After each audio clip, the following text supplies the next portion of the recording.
Welcome back to the dimecomicbros podcast. You dubba. Welcome back to the Dime. Keep the first one. No. Welcome back. Welcome back to... Welcome. Just welcome. Just welcome. Why are you wearing New Balance glasses? I didn't know they made glasses. I thought they only made dad shoes. They make dad glasses. Whoa. Welcome back to the dimecomicbros podcast. Damn. I'm your host, No, you're Matthew not. McConaughey. I am one of your co-hosts, Spencer, joined by Colin, who I guess is cosplaying as Matthew McConaughey. Matthew McConaughey. And Jacob. That means that you, never ever shower. That is true. It says I shower. That is also true. You got me there. Bitch. We just returned from Free Comic Book Day 2022, so we're a little sleepy and a little tired. So apologies. And then, not only did we do that, we watched a movie that Colin napped through, and I wish I had. Elektra from 2005. Yeah, that's the one. How'd you know? Because I was there. Oh, you didn't nap either? No, I was awake. I've never watched this movie all the way through. Yeah, no, don't do it again. That's a fair point. It is from a screenplay from Zak Penn, Stuart Zicherman, Raven Metzner, and Mark Johnson. It's a lot. Wow, bro can't even pronounce names. Dog. Shut up. It is directed by Rob Bowman, who I've never heard of before and will probably never hear of again. My finger smells funny. Oh my gosh. Funny guy! No, I'm dead serious. It smells weird. Stop smelling it. That's weird. Smelling it. You weirdo. Stop. So, this movie has, the most bare-bones plot and story imaginable. Elektra is resurrected because Jennifer Garner wanted a movie. And she's an assassin, and she has a soft spot for a target. For family. Family. And then she must defend them against the other assassins who are hand for some reason. Not defeat. That's a different show. Yes, that would be if we were talking about TMNT. Teenage Mutant Ninja Turtles, Teenage Mutant Ninja Turtles. I would have rather watched the worst Turtles movie. Which one would that be? Good question. I think it's Secret of the Ooze. Ooh. I think that one's honestly Turtles 3, Turtles in Time is a slight upgrade, even though it's really dumb. And Secret of the Ooze is such a letdown from the first one that I think it's genuinely better than the Michael Bay movies. I was gonna say, or I was gonna ask if you've watched the Michael Bay movies. I don't hate them. Whoa. They're not good. There's two of them, right? Yeah. The second one's a bit better. I never... Oh, really? I should have actually watched the second one. Dude, they actually use Bebop and Rocksteady in that one. I saw. It's actually more goofy in a good way. Anyways, we're not talking about Teenage Mutant Ninja Turtles. We have to talk about Jennifer Garner's 15 push-up bras in this movie because it's the only visually interesting thing going on. She has no boobs. Aside from that point, this movie looks like crap. Flat out. Except for your one positive point. There's one positive I had out of this entire movie. Outside of its general simplicity, I do prefer a simple narrative. About most of the first half of the movie is seemingly shot on location with real lighting, and it's a lot of backlighting. And I thought that was kind of cool. It's more interesting. It washes them in a lot of shadows. Sometimes it covers their faces very dramatically, and it almost looks like comic book inking. But the rest of the movie looks like crap, and one minor visual choice doesn't make up for the fact that there's clearly no budget, the CG is horrible, they're quick cutting everywhere, and the buildings aren't even real. A lot of the action was unintelligible. Fast to slow-mo, to fast to slow-mo, to quick cutting, to a bedsheet, to...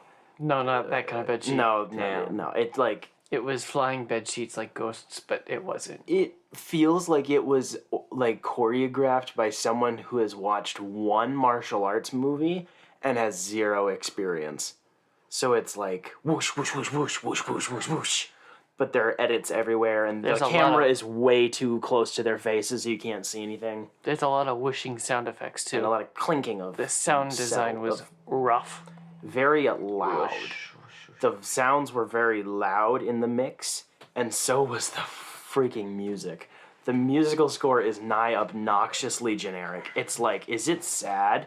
Let's pull out the sad violin. Like, And it's then obnoxious. There's action. Yeah, just literally.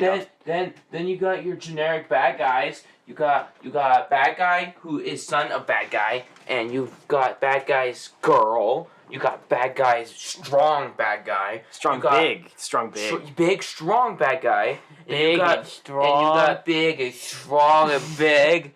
And then you got bad guys. Who's weird? Weird one. And you got bad guys. Guy with a thing in weird. And one of those bad guys, because I lost count in Colin's list, had 2 wolves in him. He did have 2 wolves in him, but a lot more snakes. So many snakes. Holy Jesus. What is that? What the fuck is that? 1 bird, 2 wolves, and way too many snakes. All in him. This movie does take place at Christmas. Can we make a song out of it? What? Oh, it does. Oh my This is god. a Christmas movie. This is about family. Because it's about it is a Oh, it's a Christmas. That's why Elektra is wearing red the whole time, even though She's Santa. she literally is Santa Claus. She's Santa. We have made this movie sound way more interesting than So it is. we could have come up with a way more interesting narrative than this. On the one hand, I will give the opening voiceover sequence some credits because it's like, hey, someone here read a comic book, and that's about it. That's the only time that you will hear Spencer giving a movie points for ADR. No, I will give Lord of the Rings points for ADR. That's different. That's because it's the only time it's a positive. What does ADR mean? Voiceover. I don't remember what's the actual. What about Hellboy 2? No. No, that one was really good. I had puppets. Well, yes, the movie's great, but the voiceover is dumb. No, Voiceover is almost always unnecessary. not that one. Hellboy 2. But audio, You know- dialogue, reading. Audio, I don't know. dialogue, reading in your mouth. something In like your that. ass. Oh my gosh. Ass dialogue Ass to reading. mouth dialogue Oh reading. my gosh, Colin. Stick is in this movie. Dude, Stick does ass to mouth. Shut up, Colin. Please. This is just. It's. 2 hours of sleep and and 4 Red Bulls. And a free comic book day. In a pear tree. No. What were you saying about Sticks? Ass to mouth with No, Elektra? stop. Dude, ass to mouth. Shut up, Colin. Colin. Stop. I have to cut around this. I said it. He's yelling at you. He's continuing. So, Stick is Stick. He is, I am old blind man who is asshole. And I have white hair. And that's it. Like, none of the characters in this movie have characterization. Even Elektra is like, I can barely tell that he's blind. Like, they don't make it like... it's not obvious. No. He also says this is not the way and this is the way like 15 times. And there's no specifics on that. It predates multiple memes and The Mandalorian. Is it some actual religious thing? I don't know. I'm too lazy to look it up. But it sounds dumb. Sounds made up, bro. It sounds like they said, let's say some mystical, like, weird Eastern religion stuff, and then didn't make it make any sense. Can we talk about mystical, weird Eastern religion stuff, though? No. The fact that the hand turn into fart clouds when they die, Ooh, that's a good point, actually. dude, But that's not where I was going. very mystical. I was talking about the afterlife in Egypt.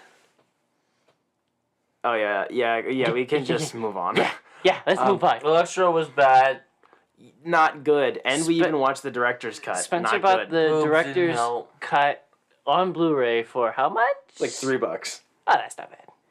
I forgot I even spent money on it. Not even the worst $3 you've ever spent. Oh, hell no. That'd be the $3 I gave to Colin for services rendered. So speaking about weird Eastern mystical stuff, let's talk about the Egyptian afterlife. The Moon Knight finale, episode 6. Reeds. The Field of Reeds was very pretty. The Reeds. Okay, so Colin is in the field of reeds right now. he's... I'm in the field.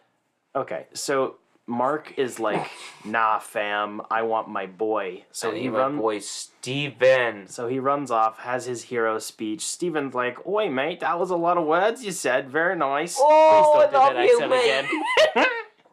I know, it was very bad. Having a laugh. I appreciated how much they didn't linger on the beginning bits before they got to the battle stuff. Like, it was like 5 minutes.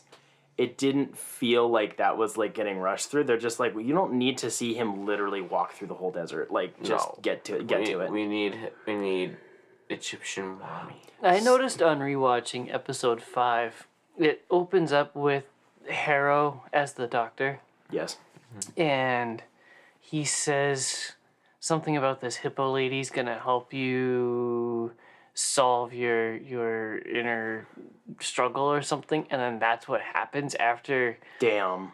Moon Knight's shot with drugs. He goes on this adventure and loses one of his personalities. So there's a good, very, very well, tightly written narrative Yes. where you really can't tell if he's just a crazy person or if that's Harrow messing with him. So something At on least in that episode. Not to just skip to the finale bit, like at the end of the finale, but I appreciate the fact that there's a mental hospital literally in his brain, and there's also a real place. Yeah. I like the fact that I think the very obvious. Clearly, you can interpret it differently, but the very obvious what we're presented as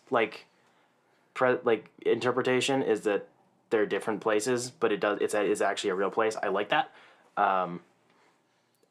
Scarlet Scarab, big win, yay. Mommy. Mommy. I will not elaborate. Dude, that suit is fucking awesome. I was very excited to see her costume, I'm and then she sure. comes out. She goes, "Whoa, what is this?" Goes into her armpits. Shink. She's got knives for wings. Stabby. Very stabby. It felt very hot. quite Wonder Woman 84-esque, but But I it think worked. this did it a lot better. I'm not totally sure what you're saying. Just the winged suit. I guess. I appreciated the fact it's a retooled version of a comic character, and also so we have Layla is a retooled version of Marlene, kinda, and then we have a retooled version of the Scarlet Scarab, who was not a femoid originally, and they're like, they just stirred the pot and made some weird stuff, and I like it. It's really cool, and also I think she's gonna stay like that.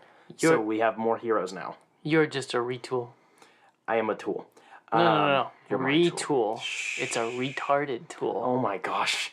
You're my little tool. Oh my gosh. Okay. The actual battle in and of itself, I appreciated the fact that there was the actual on the ground fighting, which I thought was pretty good. It was nice to see Steven and Mark fighting as like one unit. That was cool. I love that we actually got to see Mr. Knight being Mr. Knight. It was it was a nice couple of one takes too. And there's also a kaiju battle going on in the background that's not actually impacting the real world because they're invisible. I like that a lot. They're reflecting each other. I like that. It's cool. We got the big bird man fighting the big crocodile lady. Mommy. Oh. Colin, are you okay? Have you seen the He voice actress? likes the long mouth. I got that part, but like evil, you know? Yeah, dude. Mommy's mommy. I really liked how Harrow, frankly, didn't bitch out. Yeah. They committed they committed to writing the character as committed. It wasn't a ploy. He wasn't trying to finesse the situation. He was like he unironically believed what he said he believed. and he's a dummy, but he's like an honest dummy, and I like that. It didn't feel cheap. I'm kind of bummed, going straight for the ending, that we got 25 seconds flat of Jake Lockley. So I'm so glad it wasn't more, actually. I agree with Colin. Because, I mean, we were looking forward to him all season. Because if they tried adding more, it wouldn't have been tasteful, or like it wouldn't feel what's the word? Earned? Natural. It would have. So I think I It would have felt like they're trying to squish it in because people want it in. They're just more like, hey, here's your guy for next season. I'm with Colin, but Jacob. So the point. So the story emotionally is about Steven and Mark synthesizing and not trying to get rid of each other, but becoming Accept each. accept right. So then the fact that they're obviously.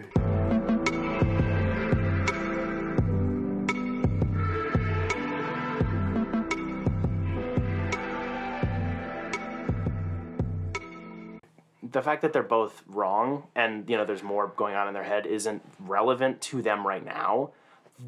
If you're just like, oh yeah, by the way, there's an entire other person you have to deal with and it's only in the last episode and then they have to synthesize again, that would have been... So this series already feels like they put a lot into 6 episodes. Mm-hmm. And I think that leaving it as a potential for later, obviously, it's an MCU property, it made money, they're going to do more of something.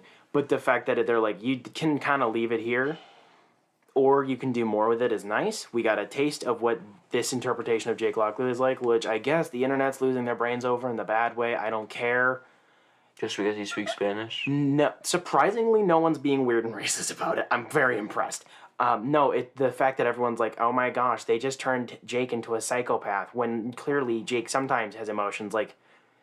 Okay, they also retooled Steven heavily, so it's a very different... We're going to base functions about these characters. Technically, Jake Lockley, for a while, is just a fucking psychopath. He kind of is. He is the worst of... He is everything that's bad about Steven in one nice ball of rage and murder.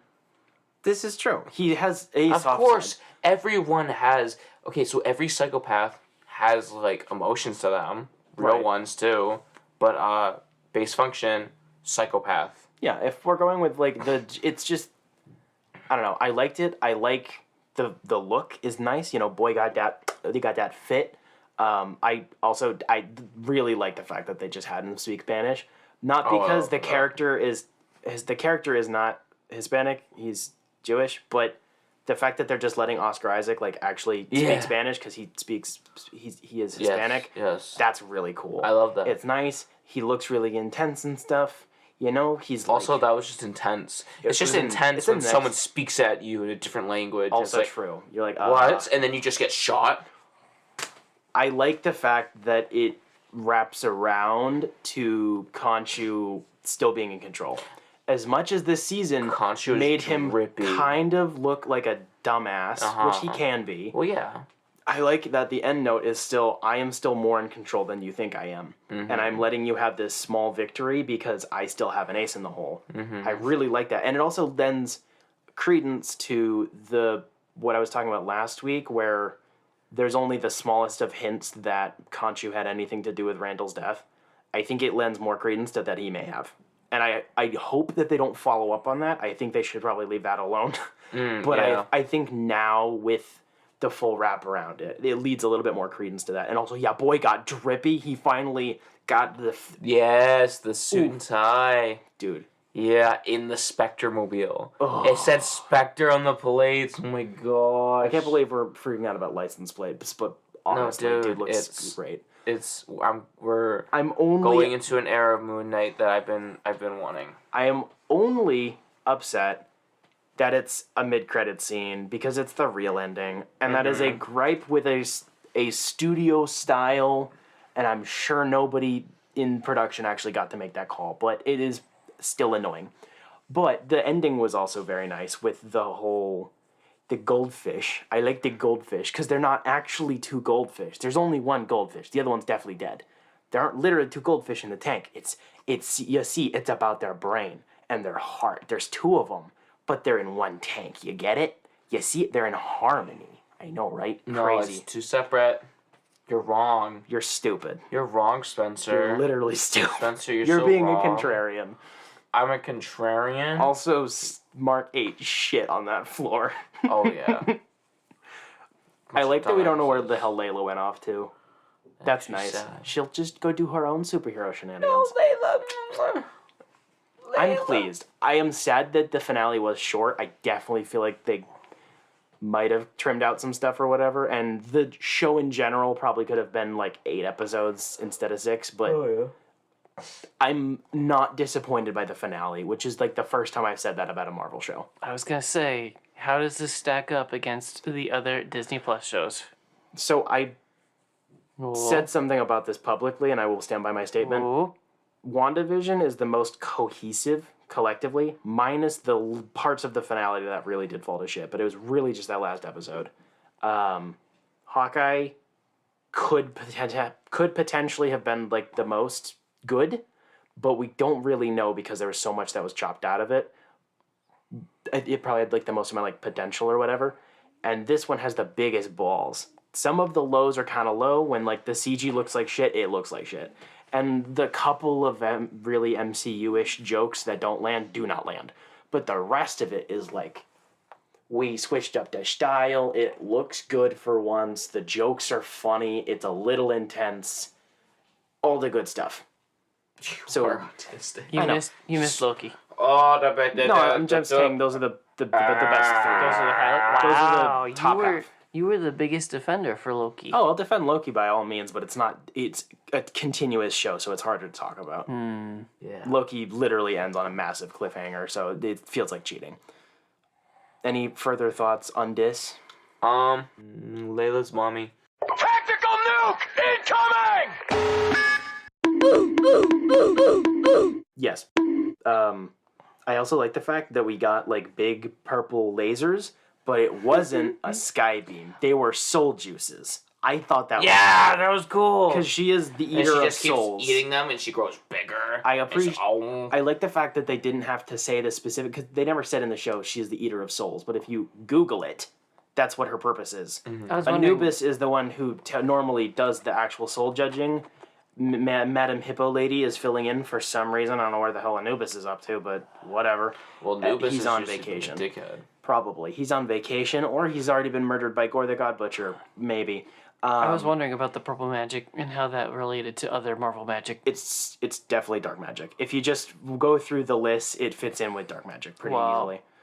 Not dark dimension magic, but just dark magic. Like with He's right. Agrither, it's just dark magic. Okay. Yeah, you can predict her. But yeah, you got them souls, and she's just like... Moving on from Moon Knight. I read the Marvel Max series. Just Cage. Oh my. There's no Luke Cage. It's just Cage. Just so Cage. edgy. Nicolas Cage. Yes. Yeah. Issues 1 through 5. Dude, I would read a comic book about Nicolas Cage. I forgot to find out how much I spent on it. Crap.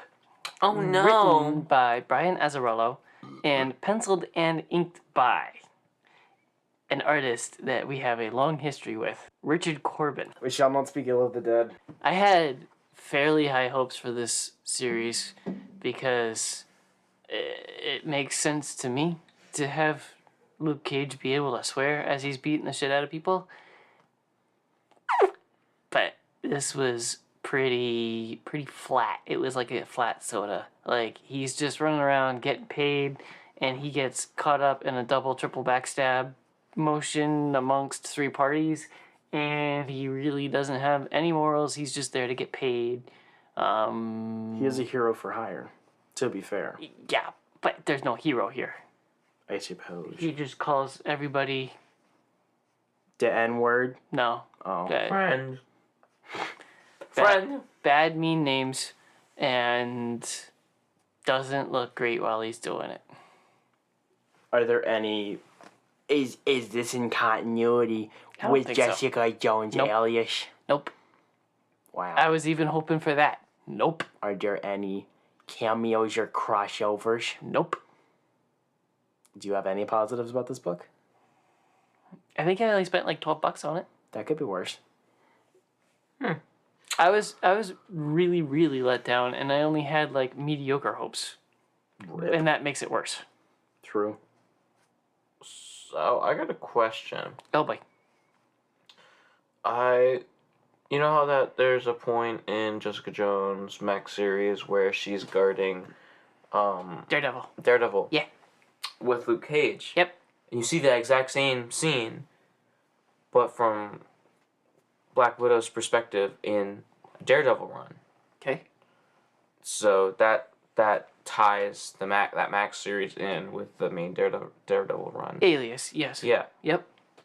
Which came first? I assume it was I Alias. think it was Daredevil first. because they think. show her and Luke, and it's the whole same dialogue. Yeah. Yeah. That's what I was raving about like a month ago, because it's so tightly knit. It's very, very well done. It was scary. It was scary to read that. I was like, what? It's I was written- so confused. Both written by Brian Michael Bendis. So, Oh, they are? yeah. Oh, that makes so much more sense now. Okay, I didn't pay that close attention. I'm just like, oh, this is a good Daredevil run. It's good stuff. I finished the first one. I'm not going to talk about it, though. Colin, have you done anything? Have you read something? Have you watched something that you want to talk about? I read... I don't think I can talk about that. I watched... Oh, I've already talked about that. Great question. Yeah, I knew it. I knew it was a skit. It always is a ploy with this one. Yes. Okay. Yeah. I'm way too tired to, like, stop that. Whoa! Lay off with dinner. Jeez, he's so tired. He reverted to Alien. Whoa! Whoa! Okay. With dinner. Oh, all right. What language are you speaking? He picked up a couple of curse words in another language, and that's all he can say. Okay. If you could pick one Marvel character from anywhere in comics that has yet to appear in the Marvel Cinematic Universe, one character or group of characters that you would like to get a show or a movie treatment, or at least see pop up somewhere, who are they, and what would you like them to do? So not out of the roster of 700 characters we already have. Shit. Some obscure ass shit, man. And don't you Shit. dare say the Fantastic Four or something basic like that. I fucking hate the Fantastic Four. Shut up. You've never read a good Fantastic Four run. You cannot. Good. Me either. Jonathan Hickman. Boom. There you go. Read the whole thing. It's great. A Marvel character that to bring Some Marvel character or group of characters that you want to see in the MCU and what you would like them to do. You know, basically. Shit. I feel like they already took all my favorite obscure characters and brought them in. Gotta go. We gotta go deeper. I don't know if I know any. We gotta go deeper. Beta Ray fucking Bill, dude! There we go. Beta Ray fucking Bill! Do you think he might be in Love and Thunder? I would hope not. You hope not. Do you want It'd be him? too much. It'd be too much. do you It'd want- be too much for him to shine. You know? We did Maybe have... maybe if we had a clip of him like when their original like encounter from the comics where they're like fighting each other and shit. We did have the reference, sort of, with his face being on the... What if he showed up with Throg? Dude, that'd be sick. We had him in... We had a his face appeared on on the Champions Tower in Ragnarok. Yeah. So it's a thing that could happen. Maybe. I want Beta Ray. I want Beta Ray Bill in a TV show, 6 episodes of him being depressed after Thor beats the shit out of him in a fight in Love and Thunder. Just one scene that he's in Love and Thunder. His hammer breaks. Ooh.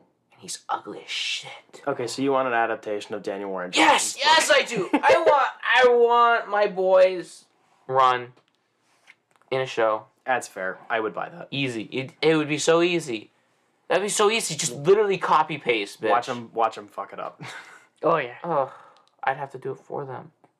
Or they could just Get Daniel on it. They could just literally use his book as storyboards and pay him for it. Yes. But that would require them to pay an artist for their work. So, they don't do that. All right, moving on. Spencer, what'd you do? I read Batman Fear State Saga, which is the Fear State book. It's basically the 5th volume of James Tynion IV's run, except it has all of the extra special stuff in it, hence why it's the Saga book, So it's Batman issues 112 through 117. It also includes the Alpha and Omega issues and 3 one-shots based on characters from the run. You said this is a Saga crossover?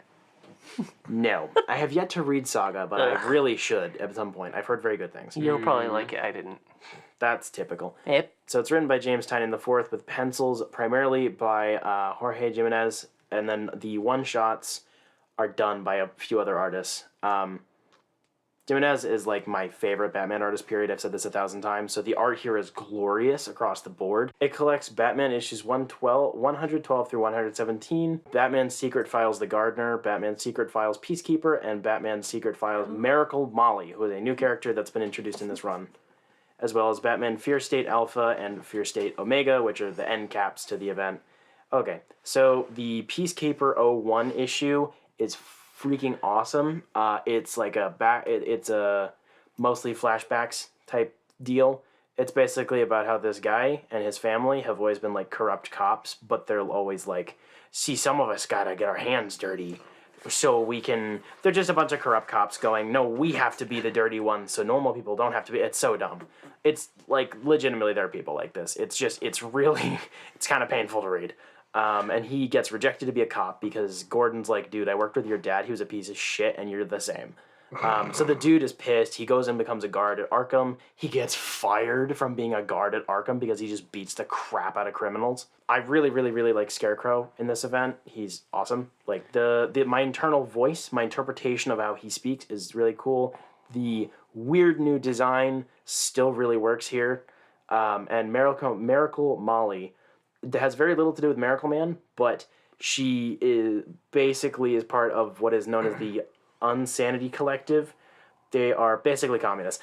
They like willingly remove the trauma from their brain so they can become like fuller versions of themselves, and they try to bring people into the collective so they can like actually work together and not be like a bunch of traumatized fucks. It's really cool. Miracle Molly has a really cool backstory in this story, and then she has a really cool role working with Batman and choosing to basically not like fear gas nuke the city, because Scarecrow has been working on this thing called the Fear State, hence the event name, since he was like a kid or whatever. He's thought of basically the city of Gotham needs to be set up through various traumatic events like Bane taking over in City of Bane, the Joker War, blah, blah, blah. So it's prepped to be, like, pushed over the edge so it can actually, like, rejuvenate itself. And he thinks it's the time and whatever. It has a really cool story, and it ties in well with the Magistrate, who are basically the, like, police contractors who are taking over the city. It's a really nice send-off for Tynion on the whole. It puts a good end cap on his work, which has been a lot of scrambling around to work with some of the crazier things that King did at the end of his run, as well as prepping it for the next team of writers. And it also retcons the Future State event from being canon. Like, it's officially not canon. It's not a future that happened. But a very large amount of the elements that are in that event are getting carried over into the current time, just in slightly different forms. And this book is where that's all officiated. Like, it directly goes, nope, we're going down this path and whatever, which is fine. lame that they're not committing, but it's expected. I thought this was really nice. It's a good event book that ties into the Bat family without relying on 50 tie-in issues. It includes the family and it understands their role, but it also actually focuses on Batman very much, as well as a handful of villains. It ties into a whole bunch of stuff that's been getting laid for a long time, like Poison Ivy having her roots in the base of Gotham City and like a whole bunch of stuff. Really good. Good end to the run. So I bought it for $50. It's a big book. I would recommend it on sale if you like the run, you like Scarecrow, or you like Jimenez's art. How much of a sale? Like a mild, like $30. Like the other books, typically the other hardcover versions of these books sell for $30, and then the saga versions, which include all the tie-in issues, are around $50. So yeah, like $30. If it's in trade at some point, get it in the trade because the trade will be half the price. Or be like me and wait until they put the whole run in like one omnibus, because they're definitely going to. Very nice. Jacob, Hello. you were about to lick the microphone. I was. What the fuck else have you been doing? So I need a question. Wow. I was really, really close to finishing a Ms. Marvel book, but I've got like 4 or 5 issues left of it, and I don't want to talk about it until I finished it. 4 or 5 issues left. You know most trades are like 6 issues, right? This is actually 18 or 19 issues, so suck my balls. Is it a Ms. Marvel Max book? No, it's not. Wow. It's a normal book. You just picked up a Ms. Marvel book? So suck my balls. Weird. No, I don't want a Miss Marvel book. That would suck balls. Same question as Colin goes to you, my good sir. Well, cock and ball. I was thinking one of the Avenger or X-Men runs that have a lot of unique characters. Not just a mix of characters we've already seen, but I want like the freaking Dark Avengers or whatever that is, or uncanny X-Men, you know, a special adjective of the regular group, and have it be weird characters that we don't normally see. So I don't the have West Coast Avengers. Yeah. So, or you could just have the Avengers, but they have Hercules on the team, because that character has always made so much sense. No. He's so boring. I hate him. Kind of a flat answer because I don't have a really good example. That's but fair. It is a fair example. The Avengers have been through so many iterations. It's insane. yeah, Over the fact that they haven't in the MCU gone with like, we have the East and the West Coast Avengers is honestly kind of crazy to me. I know that because the team currently is like kind of shattered and fucked up and whatever, and they need this new event that's going to come up, which I'm pretty sure is going to be Secret Wars. Secret Wars is great. What are you talking about? You evil demon man. the MCU is gonna make it so freaking boring. I mean, yeah, they It's did that with gonna be everything. the Netflix adaptation of Secret Wars. They're getting more artistic. They're getting more autistic. You hear that, Colin? They're more like Me you. too. If the Avengers weren't currently so kind of disjointed and disbanded because they're like, ooh, we won, we're good, and half of us are dead, I would definitely see them, because there's so many characters that qualify, splitting into either, at least the Guardians get rebranded as the Space Avengers, and they go off with Captain Marvel and stuff, and then we have the Earth ones. I would be cool with that. I've made dreams about this, but... I've also actually had a conversation this week about how the movies really didn't do Rogue well at all. Oh gosh, like, no. not at all. Like, completely different character. So I would kind of like to see a good version of that. I do appreciate the idea of making her like an emo Southern girl. I like that a lot. But the rest of the characterization was entirely off.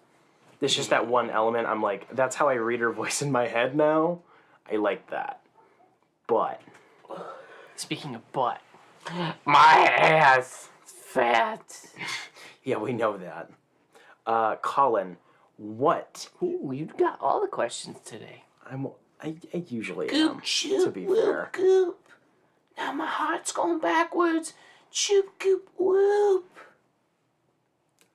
What character in the DCEU now that's currently in the DCEU, not the Reevesverse, do you want to get an HBO Max spin-off like Peacemaker? And who do you want to do it?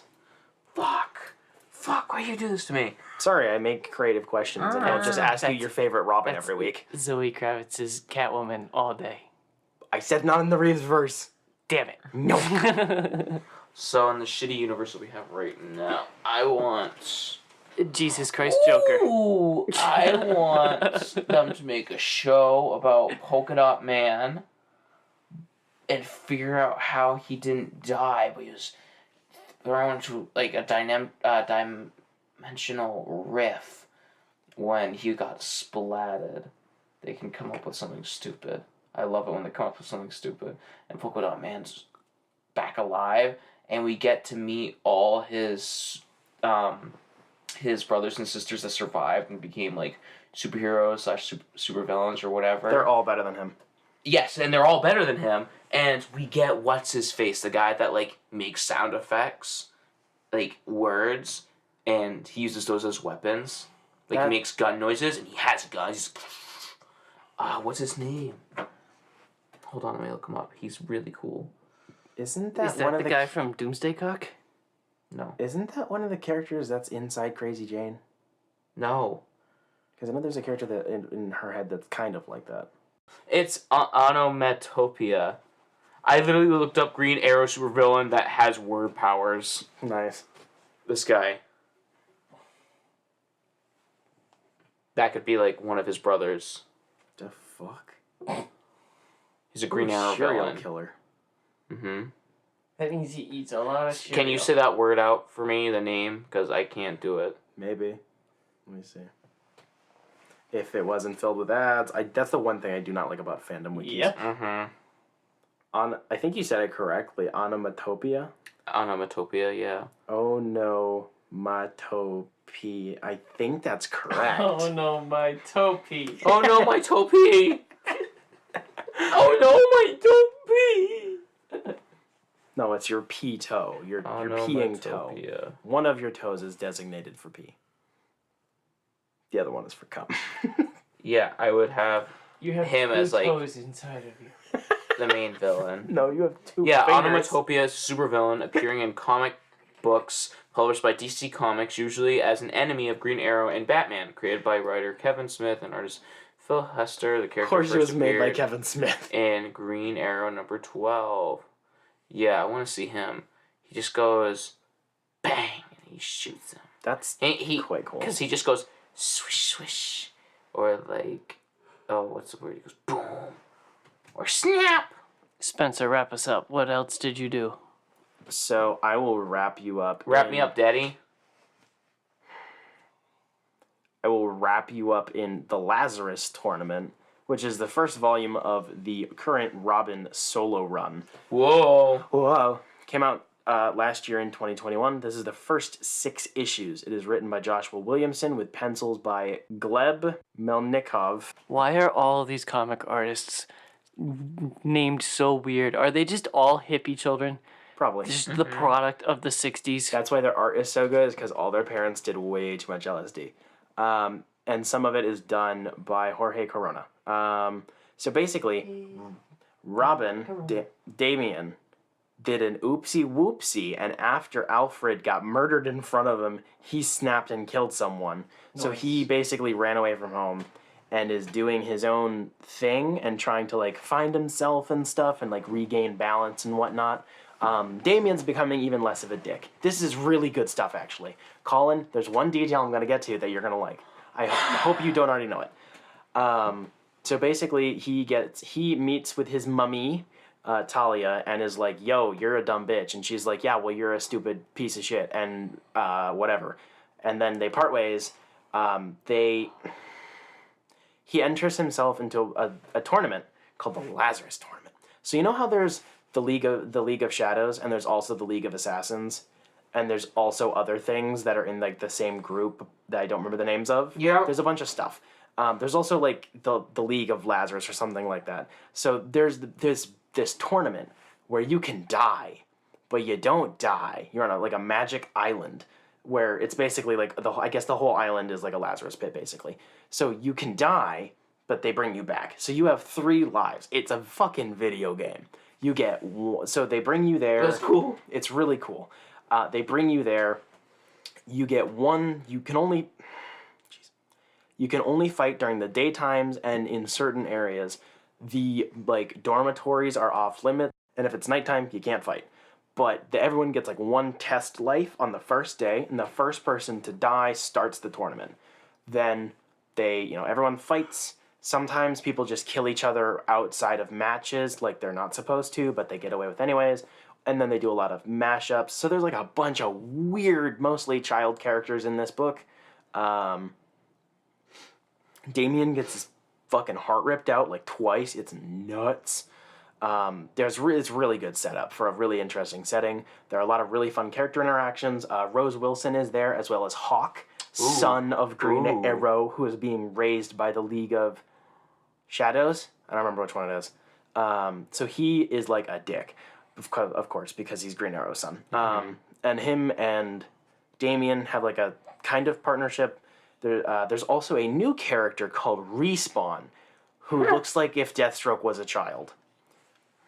It's weird. He's so far unexplained, and Rose is trying to figure out what his business is, because Rose Wilson is, Slade's daughter, and she hates him, but she's around him, and you know how it goes.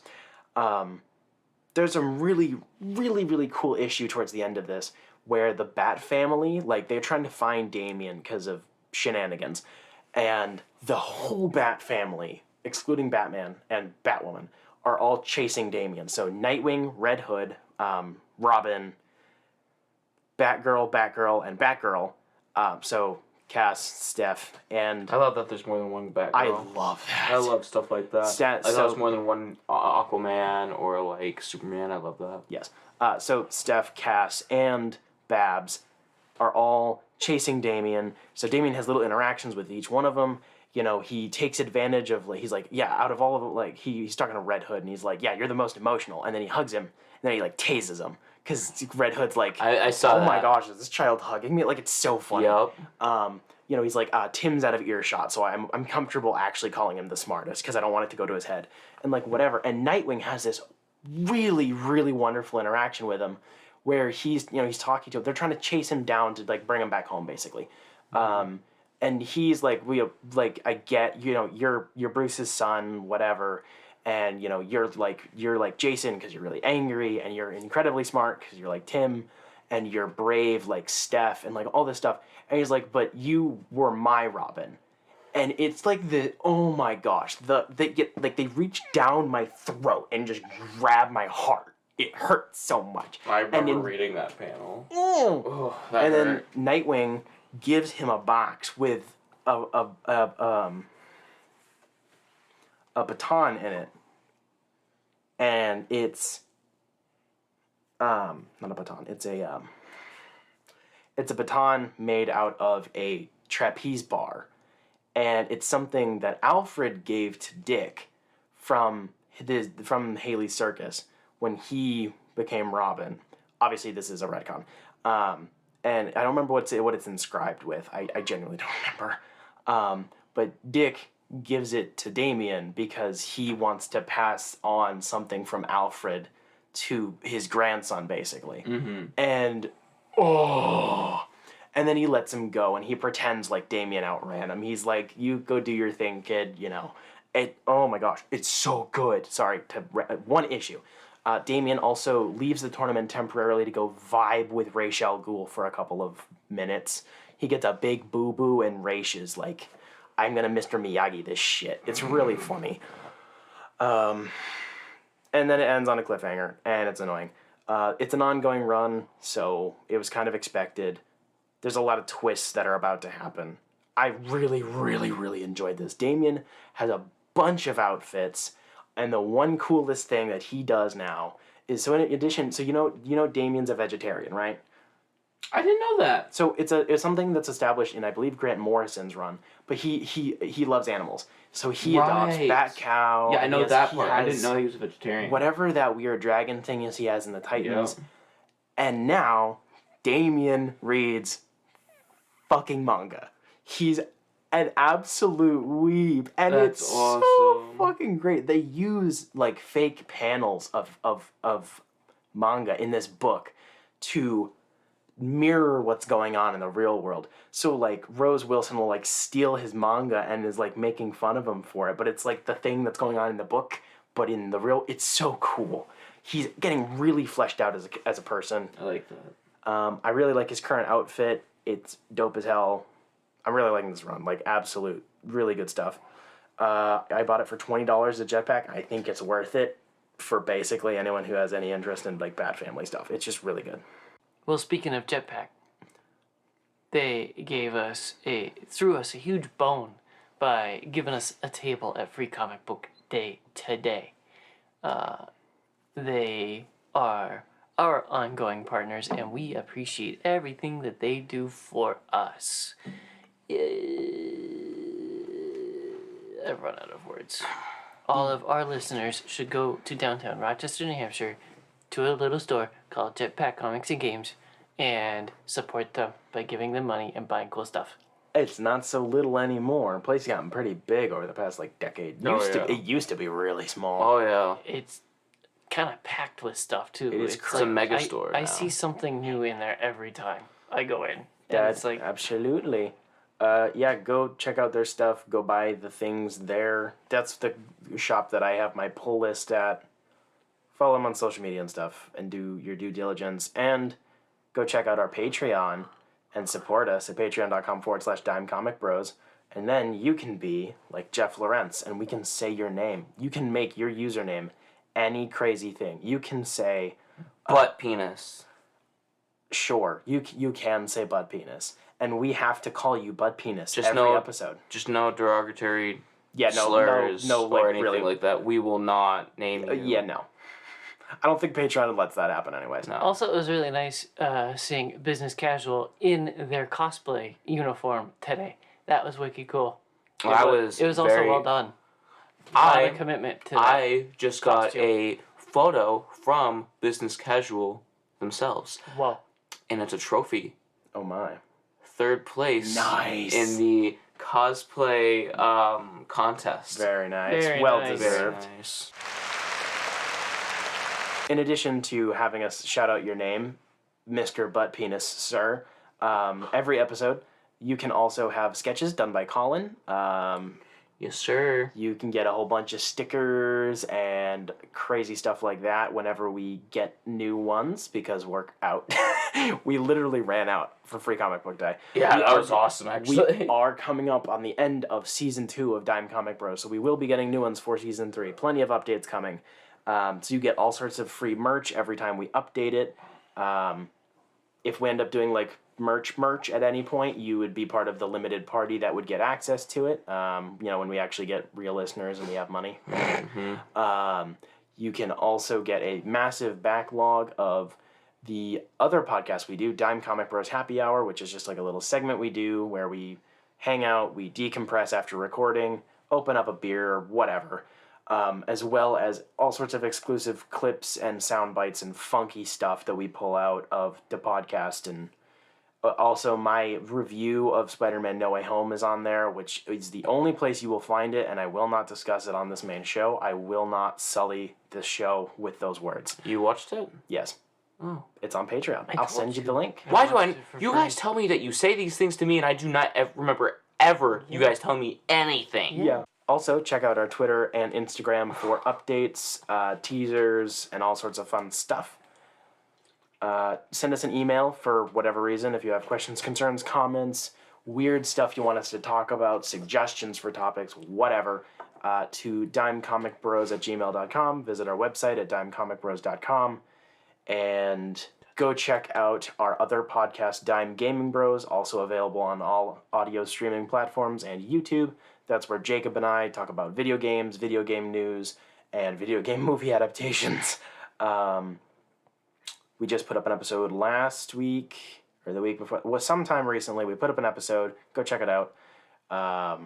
And next week, we will be going over a whole bunch of news. And we do not have an ongoing Disney Plus show for 3 weeks before Obi-Wan starts up. So we will have to actually talk to each other about things we did. Crap.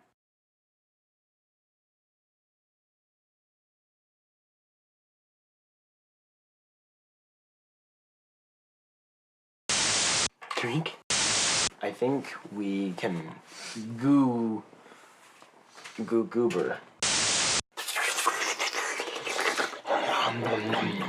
Colin's drinking so much water. I think he has a drinking problem. I think he just opened up all of his sphincters and it's just going right down. Give you the old Amber Heard. I'm gonna shit in your bed and smear it all over the